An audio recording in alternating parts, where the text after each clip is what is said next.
Didier Siamour de retour et le sport à la télé ce matin, Didier. Oui, depuis 7 ans et demi, Marie. D'abord vers 19h30, puis à partir de 19h10, vous pouvez entendre cela. Ça me dit quelque chose. Oui, c'est le générique du Canal Football Club, le rendez-vous des fans du ballon rond, mais pas que, avec son animateur qui attire des téléspectateurs plus jeunes et plus féminins que le public de Canal+. Et il est avec nous en studio ce matin. Bonjour Hervé Matou. Bonjour. D'abord une question de foot. Le championnat peut être réglé ce week-end. Le PSG peut être champion dès ce week-end, dès dimanche. Ça veut dire que votre saison est finie ? Non, quand même pas. Il y aura d'autres histoires à raconter. Il y a la lutte pour la 3e place, il y a la lutte pour le maintien. Et puis il y a quand même il n'a pas tué le suspense l'accompagnement. Non, mais il y a l'accompagnement du Paris Saint-Germain qui continue sa course en Ligue des Champions. C'est une bonne nouvelle pour tout le monde, pour tous ceux qui accompagnent le foot, parce que tant qu'ils sont en compétition en Ligue des Champions, les matchs de championnat seront aussi des formes de répétition. Donc voilà, ça reste passionnant tout ça. Ça vous passionne encore ? Il n'a pas tué le suspense, le PSG, un petit peu ? Il a tué une forme de suspense, mais il y a toujours des histoires. On se demandait s'ils allaient rester invaincus, ils ne l'ont pas été. Voilà. Non, il y a quand même, c'est une source inépuisable d'histoire, le foot. Alors Hervé Matou, en France, nous avions Téléfoot sur TF1 le matin depuis des décennies, mais pas de magazine en fait de football le dimanche après-midi, comme dans de nombreux pays européens, en Angleterre, en Italie, en Allemagne. Est-ce qu'il fallait, quand vous avez lancé ce programme, combler une lacune ?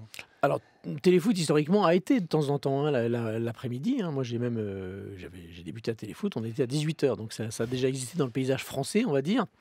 Mais c'est vrai qu'il y avait une volonté de Canal, lorsqu'on a créé le CFC, de créer quelque chose qui n'existait pas, c'est-à-dire que quelque chose qui soit au-delà d'un magazine où on met juste des résumés en boucle de matchs. Voilà, c'est créer une émission plus populaire, qui aille chercher un public beaucoup plus large, qui raconte, qui ait la promesse de montrer les buts, mais qui raconte aussi des histoires et qui crée un petit peu de l'intérêt pour ce championnat de France. C'était aussi une envie de booster la Ligue 1. Et votre émission a révélé quelques talents, notamment parmi les anciens footballeurs qui sont devenus des consultants. On pense à Christophe Dugarry, à Éric Carrière, et puis Pierre Ménès, l'ancien journaliste de l'équipe. Qui n'a pas été joueur, lui, de Ligue 1. Qui n'a pas été joueur et ancien journaliste de l'équipe, lui, qui est devenu un peu la star, on va dire, du magazine.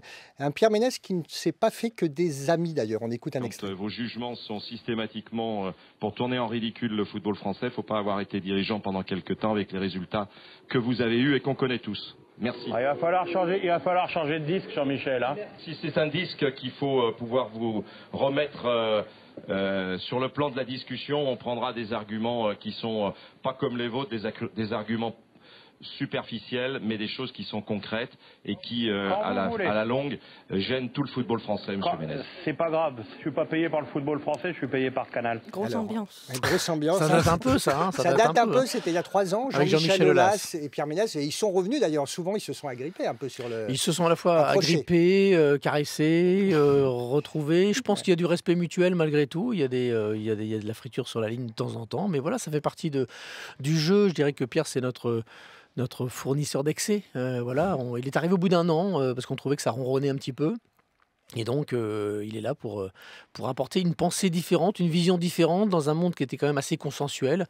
Donc, il a fait bouger les lignes et il est là pour ça. Ça crée un petit peu de tangage de temps en temps. Mais voilà, c'est un des éléments de la recette. Alors, justement, Canal+ et le football français, en fait, sont quand même très dépendants, notamment financièrement.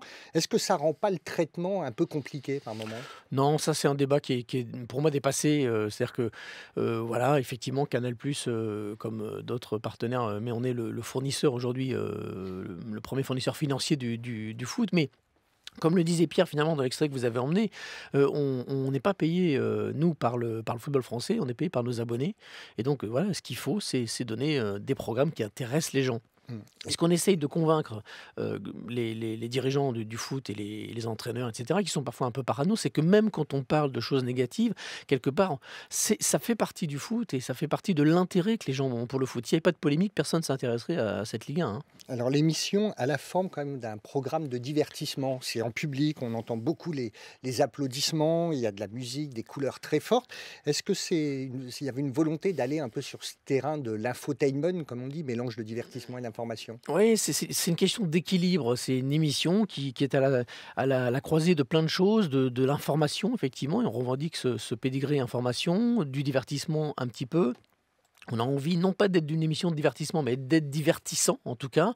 Et c'est vrai que quand Didier Lahaye, qui est le producteur délégué, qui est aujourd'hui le patron de la direction de Canal, est arrivé, il nous a amené cette culture de se dire on va faire une émission un peu différente qui s'ouvre au-delà de l'entre-soi qu'avaient un petit peu les émissions de sport de Canal. Voilà, donc on a pris un peu des choses de l'Italie, ils aiment bien les émissions avec du public, etc.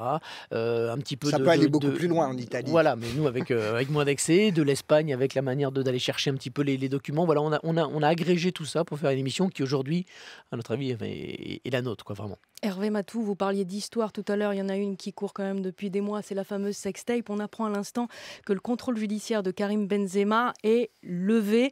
Ça ouvre la voie à son retour en équipe de France. Je vous ai entendu ce matin, Marie Bernardo et Fabienne Synthès avant vous, qui dit on va savoir si Benzema va faire l'Euro. Non, on va savoir si les conditions d'un retour possible sont affirmées. Donc c'est le cas. C'est un pion de plus vers. C'est un pion de plus, mais je pense qu'il va encore se passer plein de choses. Plein de choses, parce qu'il y aura encore des décisions de justice, il y aura peut-être encore des révélations de la presse, on ne sait pas. Donc je pense que c'est un premier pas, mais pour moi, la question reste entière. Comment vous l'avez traité, vous, cette affaire ? On l'a traité comme on a pu. On n'était pas, très honnêtement, on n'était pas précepteur là-dessus. Hein. C'est Le Monde, notamment, qui a donné le ton. Donc voilà, on a plus commenté que réellement enquêté, pour le coup. Et parfois, avec pas mal d'humour, on se rappelle de vidéos dans l'émission qui ont été traitées pour traiter de manière assez rigolote cette information. Celle-ci, pas trop quand même. Non, pas trop. Ouais, c'est pas non plus des choses sur lesquelles on a trop envie de rigoler. Alors, dernière chose, est-ce qu'il y a des évolutions encore possibles ?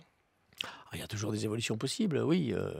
Je pense que le CFC, depuis 8 ans, a évolué à dose homéopathique. Je prends cette image, c'est un peu comme un enfant qu'on ne voit pas grandir.